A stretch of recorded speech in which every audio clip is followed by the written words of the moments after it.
último año na nos awaksi crecimiento de cantidad de peticiones. Nos awak den bambisa si for the año anterior estava tamasha normal que nos atendeu 5.000 petições para año. Nos por awak den 2024 essa que chega a 18.000, que está quase 20% mais hopi comparado com o año que nos está regular.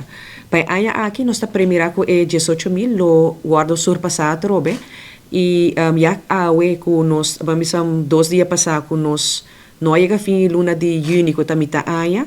Nos está chegando nos 10.000 petições para o ano que não. Então, esse está o pronóstico está mostra que para 2025 a quantidade de petições não segue cresce. Essa aqui tem de ver com 2 fatores. Nós tem de ver com parte de envelhecimento na Aruba, onde a gente não que atraja torna vida está chegando na idade de pensão e trabalha e não forma parte mais do mercado laboral. E outra banda, botin também que tem mais câmara de hotel, que agora trabalha em período que a passa e que está vindo e essa aqui na turta requer de gente para trabalhar em jedos.